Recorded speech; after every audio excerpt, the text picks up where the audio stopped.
Here and Now, the program featuring the news and interests of the African American community. Here's your host, Sandra Bookman. Coming up, rebuilding Altadena after nearly 10,000 buildings were destroyed in the Eaton fire in California. That historic African-American community hit the hardest.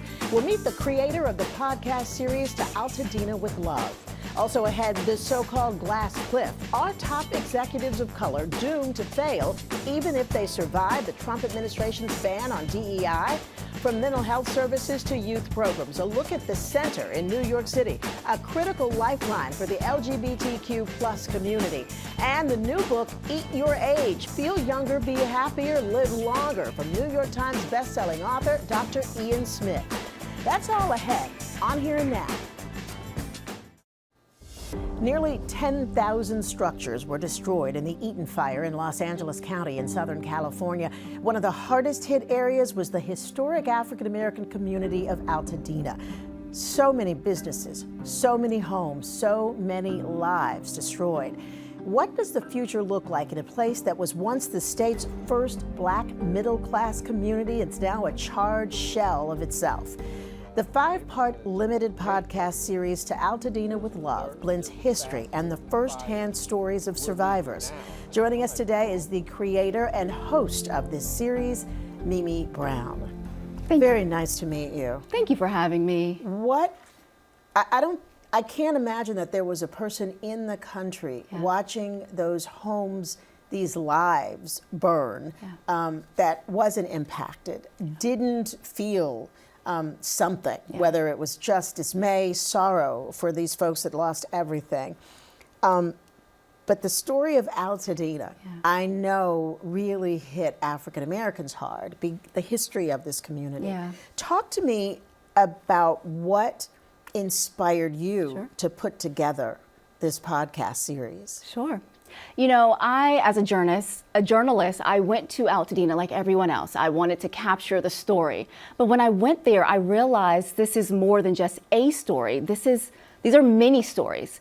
And so when I got there and I realized the devastation, the sheer impact, I started, just talking to residents, trying to figure out what this looked like before the fires. And what I learned is this was a rich community full with life and community, a place where everyone knows everyone. And I wanted to dig a little deeper, and we uncover so many things. Like in episode 2, we talk about how most black people got to Altadena during the 1960s, was during redlining, the Great Migration. And they were redlined to West Altadena, which is a part of town, and whites were on the east side of town. And so we explored all of that. And so when I got there and I learned that they were turned away, and there was one real estate agent who said, you know what, I'm going to help all of you guys find a place to live. I wanted to dig deeper and find out what that looked like. Because you felt like you wanted people to understand all that had been lost. Yes, because I feel like, when you can humanize a story, when you can make other people understand that this could be my grandfather, this could be my grandmother, because most of Altadena, whether we know it or not, 65% were elderly community. And so these are multi-generational homes that were lost. These were homes that were passed down to family members and generations. And so when you can say, when there's an 80-year-old woman who now has no place to go, whose 6 family members lived in this entire house and now they have no place to go. I wanted to tell those stories, but I wanted to do it through their own storytelling, like through their lens. I didn't want to tell it for them. I wanted them to tell it. And so that's what this story does. It allows them to tell their own story, and it allows you to get a little piece of Altadena before the fires, before the destruction. Yeah, when they talked about their lives. I mean, we have these conversations about building generational wealth, and for many of us in this country, that wealth is really grounded, and a lot of times by the homes and the property we own.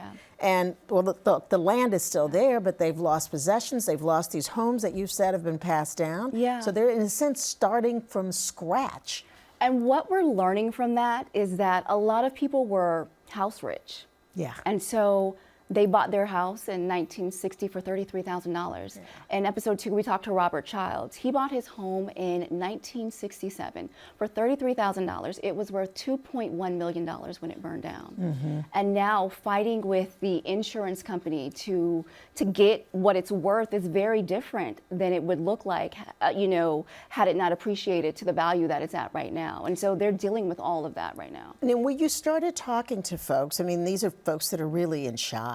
They're probably sad, angry, all of their emotions. How willing and open, you know, did you have to convince folks to talk with you? No. You know, when I went to Altadena, they wanted to talk to me. They wanted to share their story because this is a community that I have never seen anything like this before. They are resilient. They said, you know what, no matter that this happened to us, we are going to rebuild, and we are a community and we're sticking together and we're going to protect our elderly. So what they're trying to do is they're trying to keep outsiders from coming in and building Altadena into something that it doesn't look like.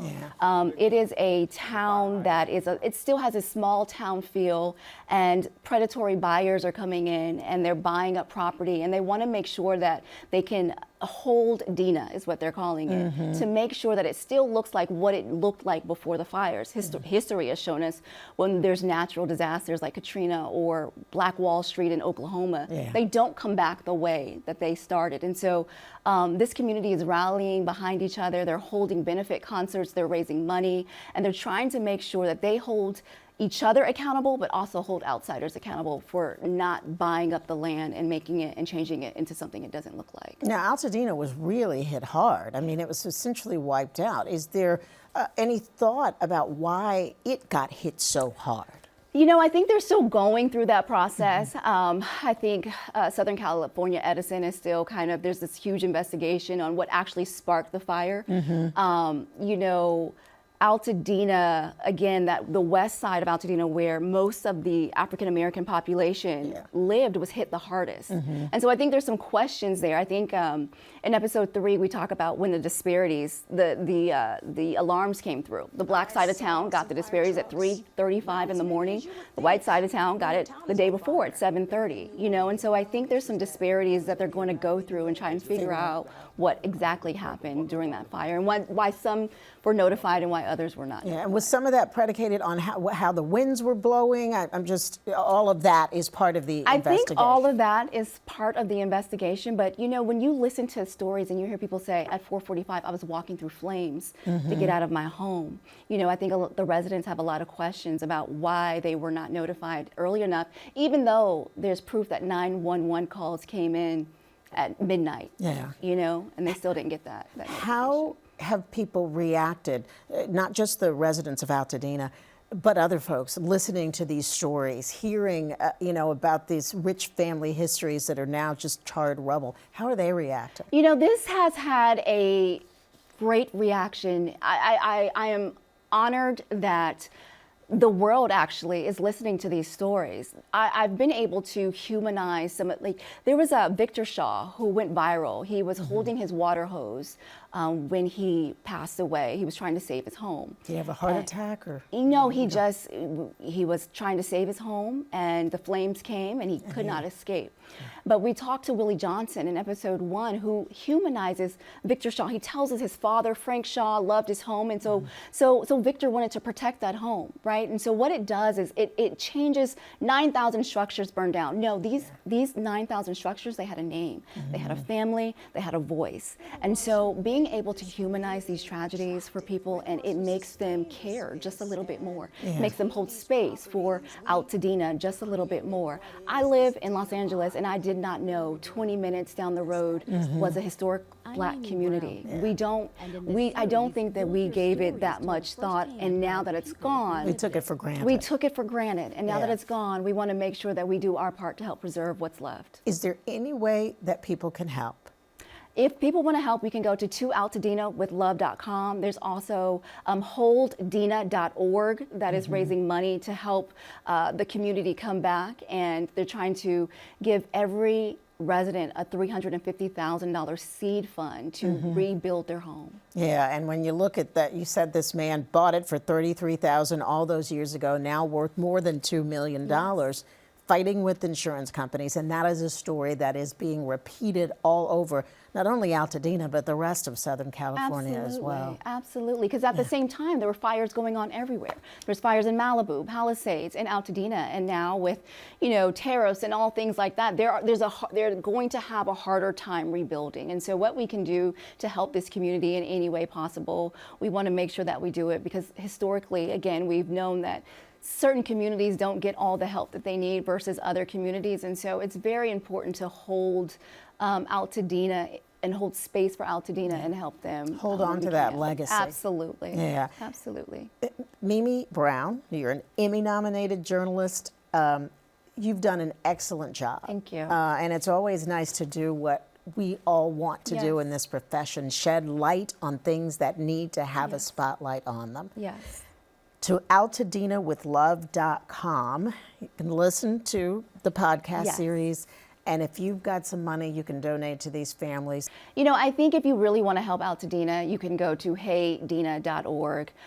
You can donate. You can also make sure that you are just holding space and listening to their stories, spreading the word, making sure that this community is not forgotten. I think what happens is the news cameras come in and then they go out. And then we don't hear anything else about Altadena, and they're left, some people are left paying mortgages on top of their rent now, you know, and so they're facing things that they've never faced before, and we want to just make sure that they are situated in such a way that after this is over, the rebuilding process may take 2 to 3 years. And after or more, just depending, right? And so after this is over, we just want to make sure that this community can rebuild the way it looked like before the fires. As you said, hold Dena. Yes, hold Dena. Mimi Brown, thank you so much for shining a spotlight on this very, very important story. We appreciate it. Thank you so much. We'll be right back.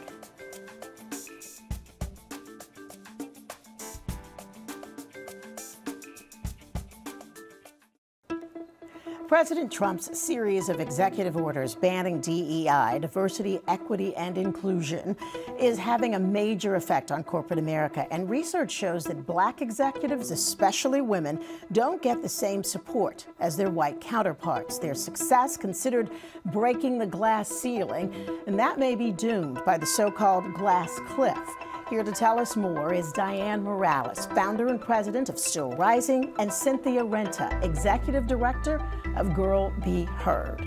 So nice to meet both of you. Thank you so much for having us. Now, so I want you to first, because you've got your individual organizations, so Cynthia, why don't you tell us Girl Be Heard about that work? Absolutely. So I'm Cynthia Renta, the executive director of Girl Be Heard, and we're an organization that focuses on serving girls and gender expansive young people through the arts, specifically through theater, storytelling, and socially conscious theater making. Okay.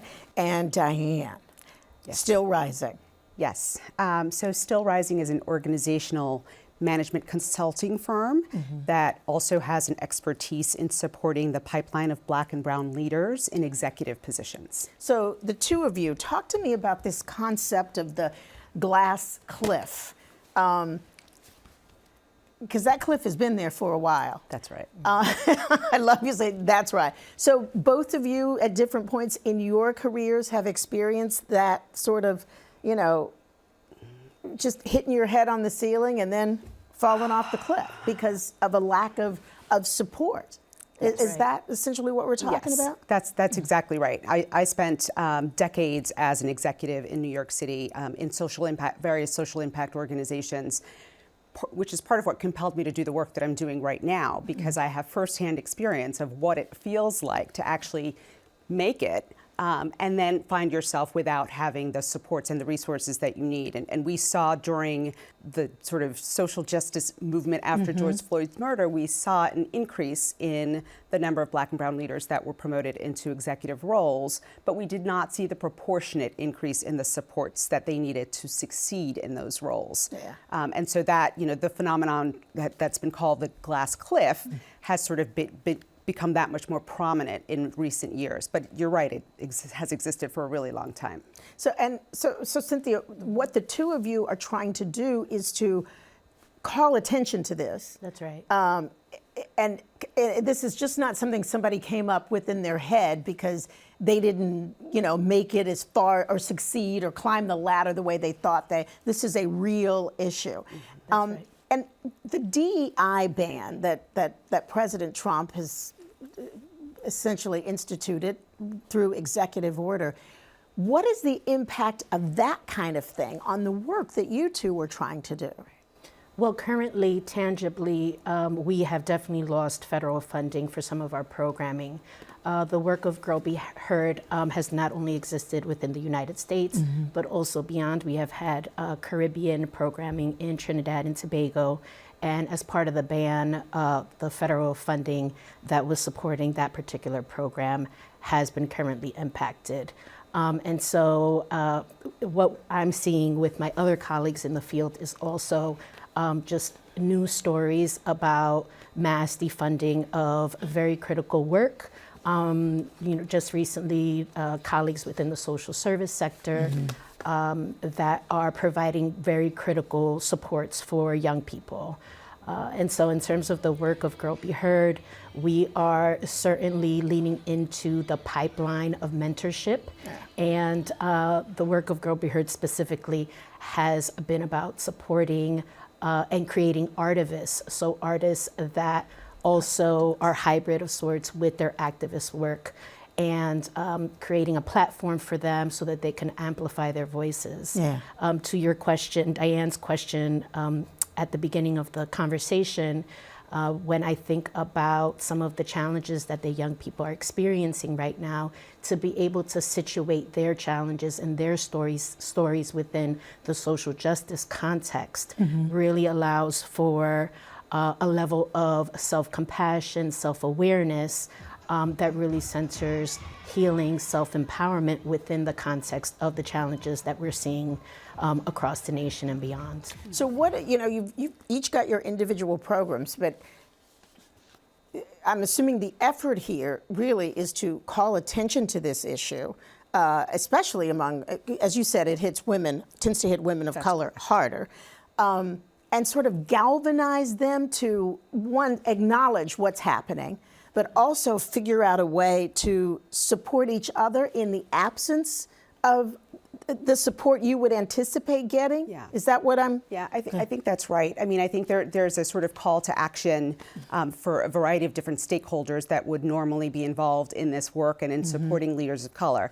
Philanthropy, for example, is a perfect example of someone who could step up in a different kind of way than they have historically.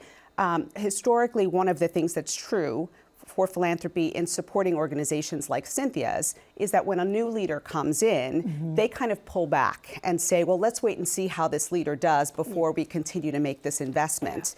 And there's a call right now for them to think differently about doing that. And rather than pulling back, lean in and provide support to that leader, particularly when it's a leader of color who we know is not as resourced as their white counterparts. And provide the funding, provide the ramp, if you will, the on-ramp for those leaders to become established and to be able to stabilize the work. How open are people to taking the steps that you need to take to make sure that folks succeed? I mean, and we're not talking about trying to pull in people that don't have the skill set you're looking for. We are talking about people that really have worked hard and have achieved and are ready to move to the next level. And in order to do that, there's a certain kind of platform you need to be working from. You guys understand, and I'm sure women that are in the position understand, but is it easy? How easy or difficult is it to get other people to listen, understand, and do what needs to be done to do it right? There's a ton of research that supports everything that you're saying, right? Both that Black and brown leaders that assume executive roles, particularly women, are very qualified, in many instances overqualified for the roles, and that they need the kinds of supports that we're talking about. I think one of the things that has to happen is we have to stop studying the problem, right? We've studied the problem. We know what the problem is, and we know what some of the needs are, because there are plenty of leaders that have spoken about it. I've just completed a research study with 45 executives, Black and brown executives in New York City, that have identified the things that they need. We know what they need. We just need to actually close the gap between the studying of the problem and the action that's necessary to help set these folks up to be successful. Yeah. And Cynthia, you work with young people, and I know that younger people, you know, they have a different take on the way we work today. How? That's right. Well, look, I'm not going because I know I'm older than both of you guys, but they see it differently. They want to do it different than parents, different than their teachers. So, how are they approaching that issue? You know, one day they will be those leaders. And are you preparing them for their role in this? Well, I'm excited to say that we did have some forethought. We didn't know how everything was sort of going to pan out with the elections and such. But we planned this year to focus our artistic work around leadership. And so the girls are actually deeply engaged in a process around reflecting on leadership. And I think to your point earlier, what we're seeing is a rise in new leadership praxis. And so there needs to be a widespread sort of opening to allow for the creative power of the new leadership practice that is emerging, that I'm seeing directly with my young people. I'd like to say I am part of that legacy as well, but I'm certainly hearing wonderful things from the young people. They have wonderful perspectives, and we need to allow for that creativity. Yeah, and I want to send folks to both of your websites, girlbeheard.org, correct? Yes. And stillrising.nyc. And this is a call to action. Yes. There are leaders of color out there that need that help and that encouragement. And it behooves all of us to do our part in trying to make that happen. Absolutely. Yeah. Absolutely. If we strengthen them, we only strengthen all of us because we're interconnected, and the better that they can do and serve our communities, the better we'll all do. Thank you That's both right. Thank you for being so with us much. this afternoon. Thank you so much for It's a having us. pleasure. We'll be right back.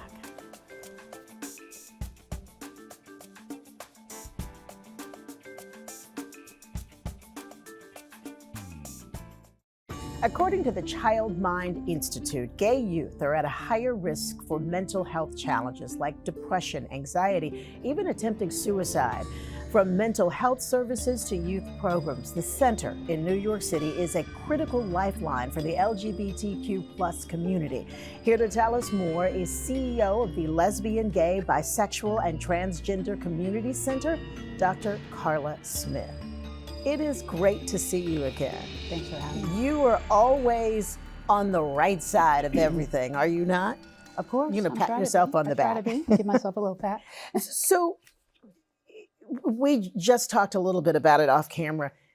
These are interesting times we are living in. So it makes the work that you do at the center even that much more important. Yeah, the center has been around for 40 years, and the value of the space and the services that we provide is even more clear today, right? People coming into space, more and more people coming into space in crisis, afraid, really concerned just based on what we're hearing and experiencing. And so the center as a space, a community space, an advocacy space, a space where people can come in, be themselves, be accepted and loved on and supported is really important. So, the idea of inclusivity, of, advocacy. Yeah. What are some of the things that you've focused on since you took over here in Right. terms of making that the center Right. of what you do at the center? Right. Well, the center has been really focused on being more and more inclusive, really focused on what we called centered communities or underserved communities, right? Communities of color, people who identify as part of the TGNC community, really working to make sure that services are available to those that are marginalized and not able to access services in the way. That's more important today than ever, right? And so it's been continuing that work, that focus, bringing resources to the center to make sure that we can continue to provide those services to the community. You know, leading into this interview, I talked about the issues that LGBTQ+ youth are facing. Why is that population really so at risk? Yeah, well, remember, we're talking about individuals who identify in multiple ways, and even ways today that were different from back in the day when I first came out, right? And so they need to have access to support services, right? And as you think about what's happening in the world today and what we're hearing, even though we're in a sanctuary city, New York, where we have access to more support, you're still impacted by what you hear, right? And kids are impacted by that. And parents are struggling on how to support their kids. And so places like the center are very important to be able to make sure that parents know that we're here for them and we're here for their kids, right? That there's a safe space to be able to talk about the multiple ways that kids are identifying that parents may not really understand. How do they support their children?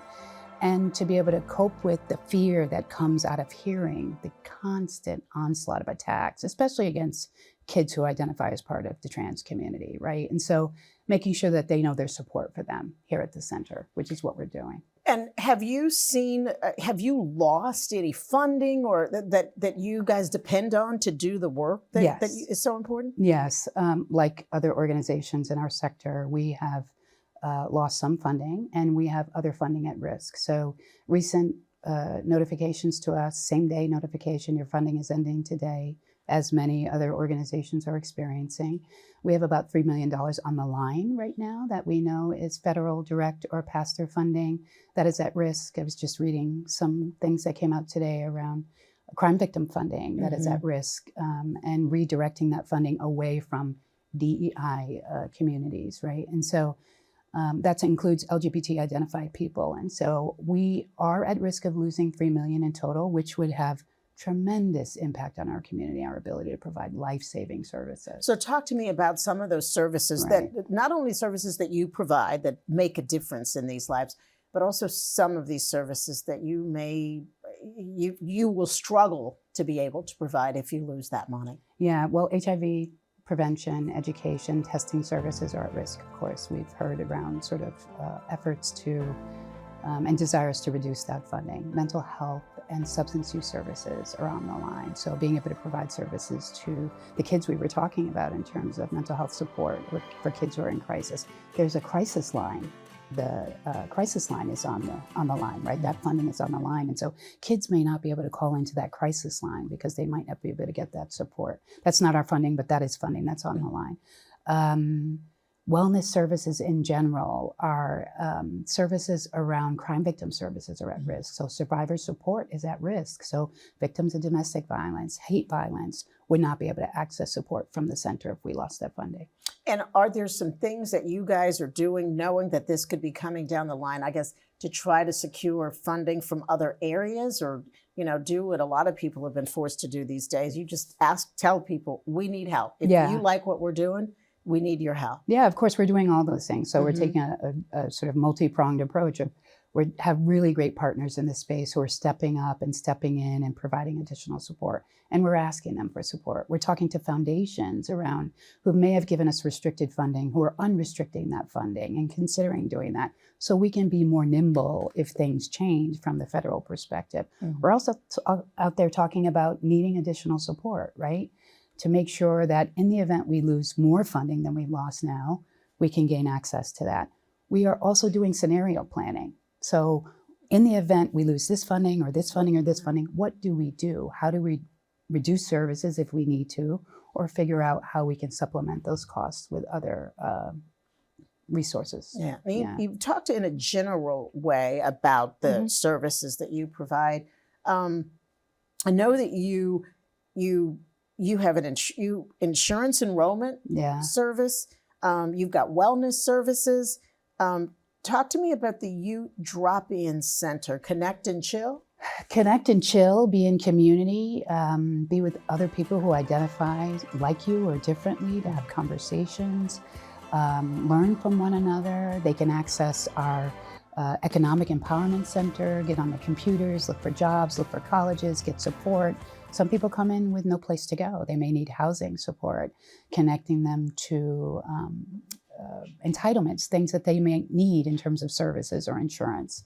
Really great place. The drop-in center is amazing. I would love to have people stop by and see it because the kids are so wonderful and energetic and smart and committed to making sure that not just they have the ability to live the lives that they want to live, but that the people around them do too. And I think what occurs to me is that the services they are receiving at your center are no different than the services if you were at another center that was addressing another population, and no less needed, deserved. Yeah, these are not LGBT issues, but our identity impacts our ability to access resources, right? What we're seeing from what people are trying to do in terms of reducing our ability to do that. But these are human rights and human needs. And so we may provide services a little bit differently than places who are not serving our community, because we try to do that in a way that recognizes the intersecting way people identify. So we take those things into consideration. And when people come through the door, they see people who look like them, right? And they feel welcomed and safe.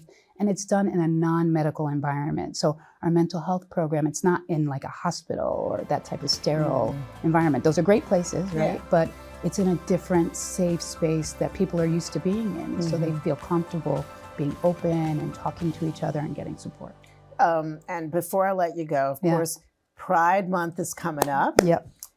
Any things that you guys specifically have planned for Pride? Yeah, well, every year we do a Juneteenth celebration in June, right? June is very busy for the center, right? And it's a great place. I encourage people to come out and come to the center. And you don't have to be part of the community, come to the center. The center is open to everybody, right? And so we do a Juneteenth celebration. We're gonna have a huge block party. We shut down the whole block. It's gonna be fabulous. We're doing a Cowboy Carter theme, I believe, this year. We also do a Pride pit stop on Pride Day. We're marching in the parade. We're in each of the boroughs, tabling, giving out information, making sure people know that we're here and they can access resources and support. So a lot of stuff happening. We're really excited, and I can't wait to celebrate Pride. It's an important time for us to do that. And get people activated to support the work that you guys do, because it is so important. Gaycenter.org. You can find out information about the activities planned for Pride Month and for the services that are always there. And if you got some money that you can donate it. Feel free to send it over. We need support in order to continue to do this work. It's really important. These are human rights issues. And people deserve access to care. All right. Thank you so much for being with us, Dr. Carla Smith. Thank you, Sandra. We'll be right back.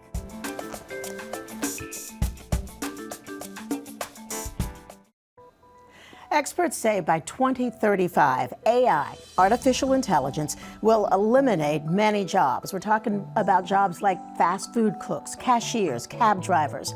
Now more than ever, bridging the digital divide for underserved communities is critical. The Knowledge House is fighting for tech equity, providing high-tech training for young people and hopefully creating a pipeline of future technologists and digital leaders.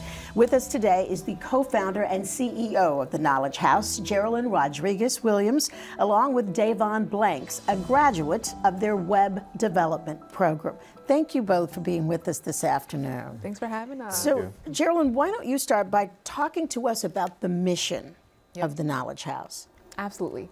So the mission of the Knowledge House is to empower and sustain a talent pipeline of digital leaders who will uplift their communities. So we provide technology education programs nationwide and prepare young people for tech jobs. You started this in 2014. What inspired you? Like, I should mention that you had a brief stint in politics. Yes. And decided this is really where your talents are best used. So what was the inspiration behind starting the Knowledge House? Yeah. Well, after college, I spent about 6 years working in politics, education, in schools, and I got frustrated with the fact that education leaders at the time were really focused on low-income kids going to college only. I was really interested in alternative pathways and especially tech careers because so many tech jobs don't require a bachelor's degree. And it just so happened that at the time, I met my co-founder. My co-founder is Joe Carano. He's our Chief Technology Officer at the Knowledge House. And I met him 10 years ago when he was teaching himself how to code.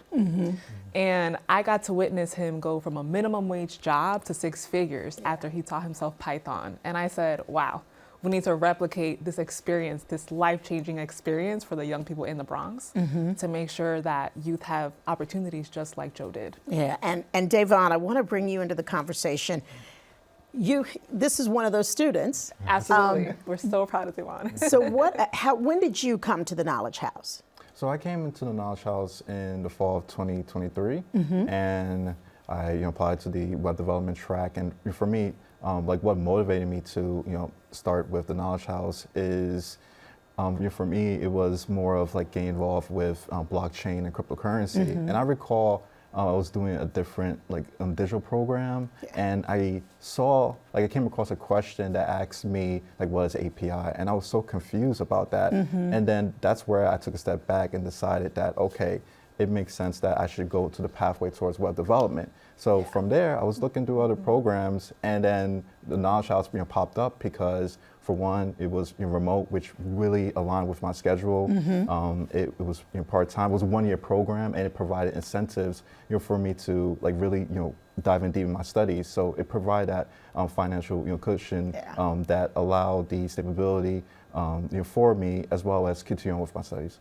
And the fact that, she said something important, I think, about not everybody is meant to go to college. Right. And in fact, there's been more of a focus on some of these programs that don't require in addition to tech. Right. But there are other career paths out there that don't necessarily require that. And I think there's a healthier respect for that. Four-year college is not necessarily the path for everyone. And were you thinking about that at the time that you found Knowledge House and found that you had this affinity for web development? First of all, I did graduate from college. I went to Bard College. Okay, and I did read that. And but even though after graduating college, I wanted to become a professor and go to graduate school. However, I decided to pivot to something else because I was trying to figure out what is it that I wanted to do outside of academia. And as far as how tech came about, even though video games was very prominent in my life, I didn't really consider technology as a career until when the pandemic hit, and then I came across Web3.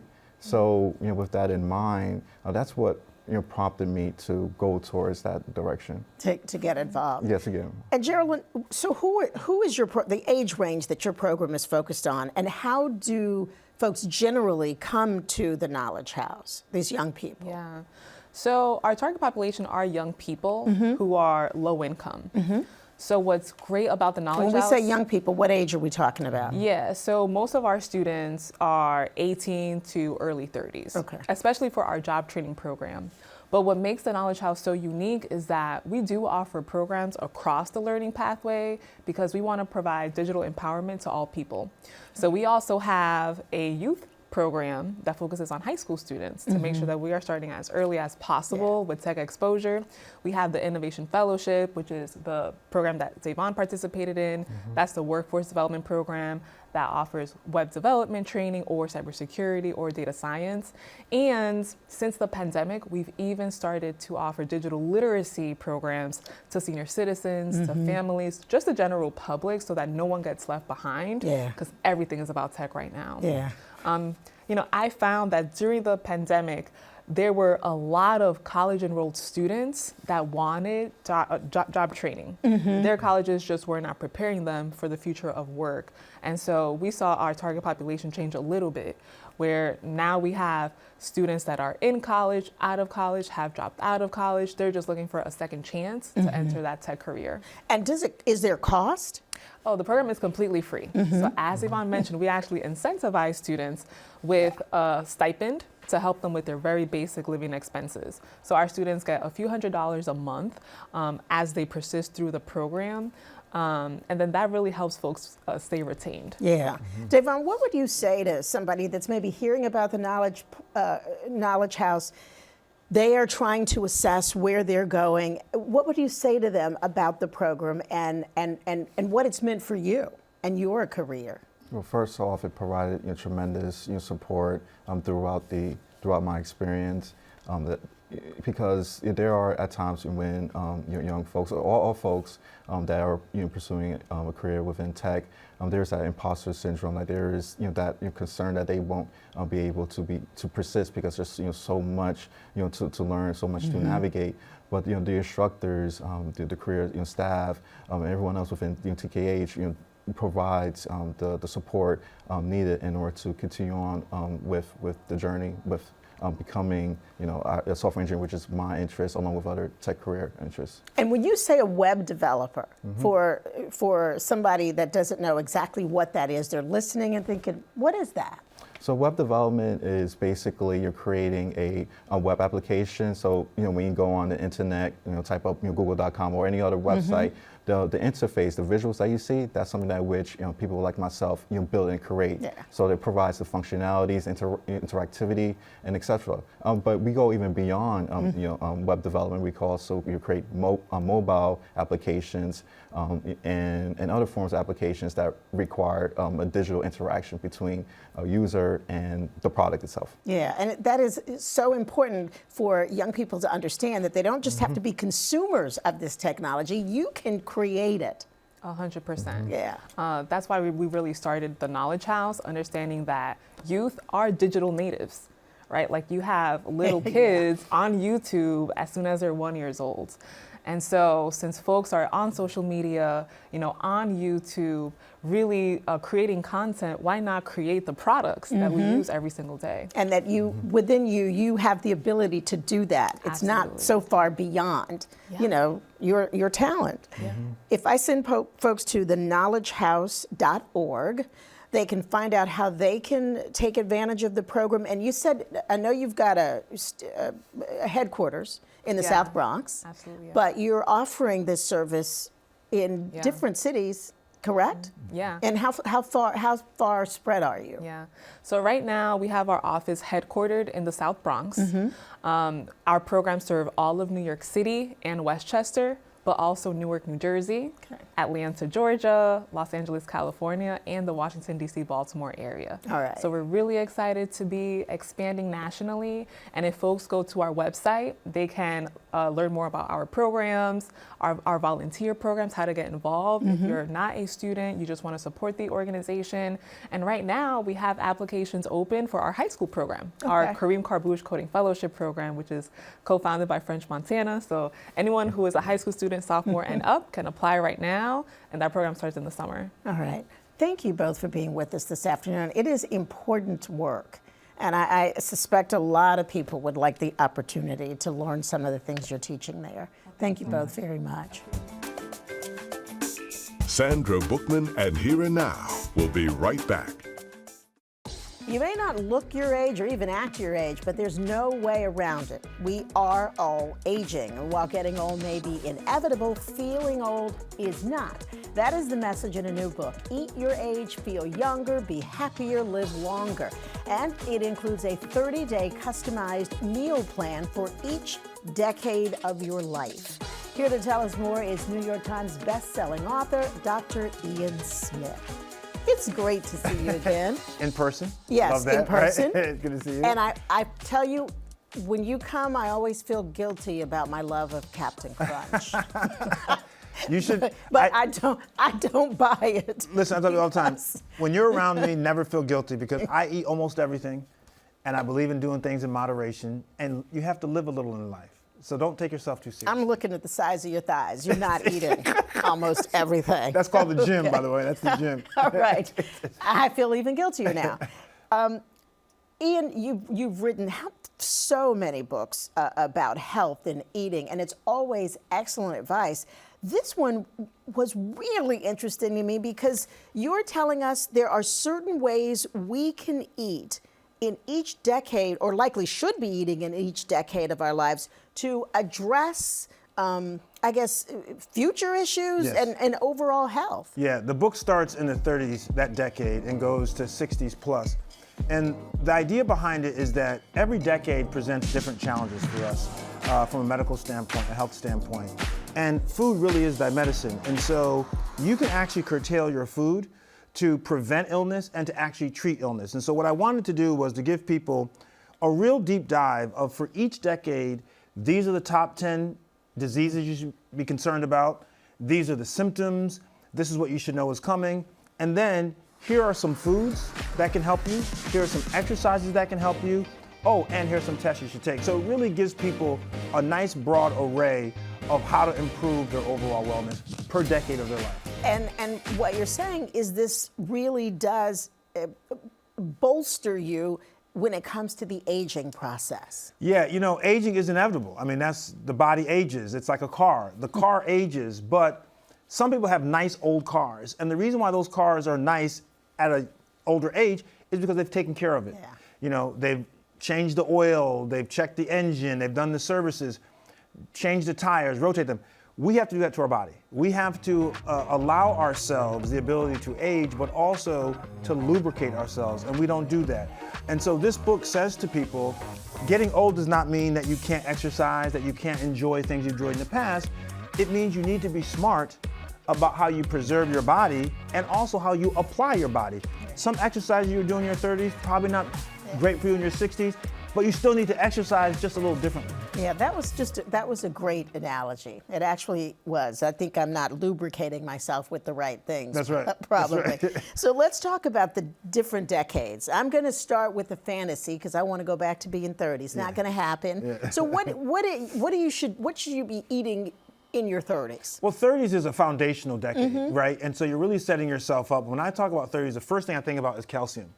It's so important to build your bone stock. Men and women, by the way. Men suffer from osteoporosis or osteopenia. Those are bone-thinning illnesses. So lots of calcium when you're young can build nice, strong bones. And people don't eat enough calcium, things like dairy and even non-dairy products like broccoli. So in the book, I give you what are the top 10 nutrients per your decade. Then I tell you where to find those nutrients. So if you have calcium, this is a list of food sources for calcium.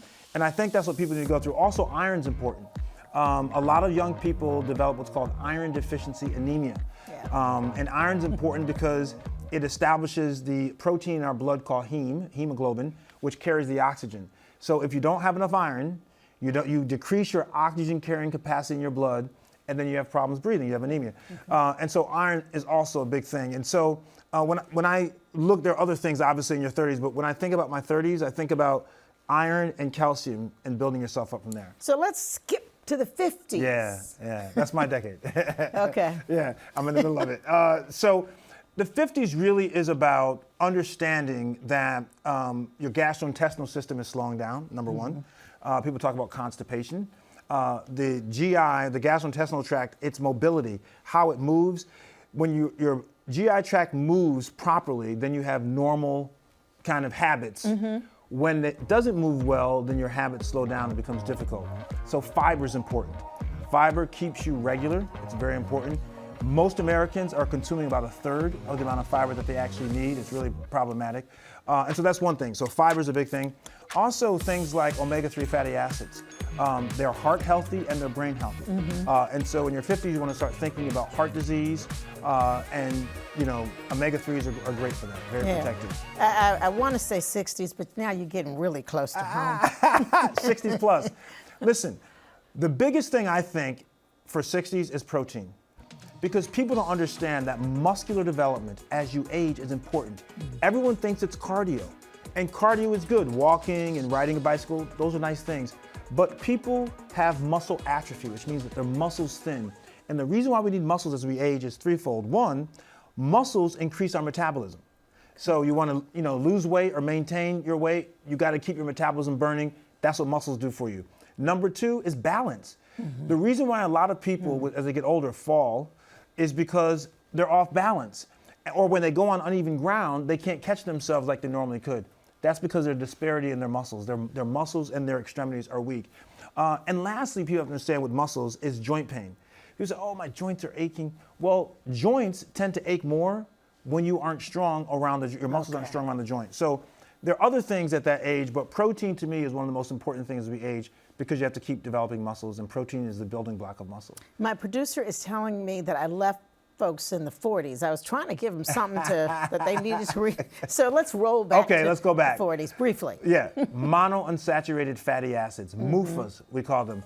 And the reason why that's important is because it can raise your good cholesterol, which is called HDL. It can lower the bad cholesterol, which is LDL.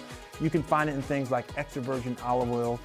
So whenever you see the words monounsaturated fat or polyunsaturated, the is the good fat. Key. Right, yeah. there you go. Oh, yeah, I know, because more people are reading labels these days, which is absolutely a good thing.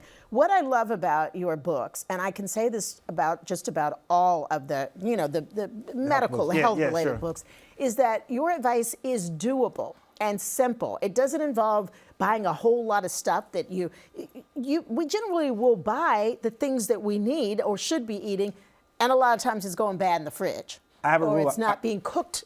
My whole career I've had a rule. I write for my mother. Because my mother, right, she has a certain amount of income. She doesn't want to go to 5 different grocery stores. Yeah. She wants to understand what she's eating. She wants to like what she's eating, and she doesn't want a whole bunch of frou-frou. And so the idea is if I can write this for her and she can get it and it can make sense, then a lot of people are going to get it. And I think that's the key to my career, is trying to get people to understand very difficult and complex things and break it down so it's palatable, so it's accessible to them. Yeah, and also accessible, but also you have the control and the power in your hand. Sometimes it's just a matter of knowing which direction you need to go, because there's so much out there. I was just working on a new book, and I was just writing an introduction, and in the introduction I say that people do not understand how much control they actually do have of their health destiny. They don't realize it. They resign themselves to high blood pressure because their grandfather had it. Because their grandmother had diabetes, they think they're going to definitely have to have it. People don't realize how much they can control their health destiny if they make minor, not big changes, but minor changes in how they move and how they eat and how they treat their body. Dr. Ian Smith, the book is fantastic. Eat Your Age, and there is also an official recipe book. Lots of good recipes. To go along with it. I honestly, I always say this because I'm kind of biased toward you, but you do a great job of breaking it down and making it easy to understand and doable. I try. All right. Thank you so much. Dr. Smith, nice to see you. You as always. Thank you for stopping by. Yes. We'll be right back.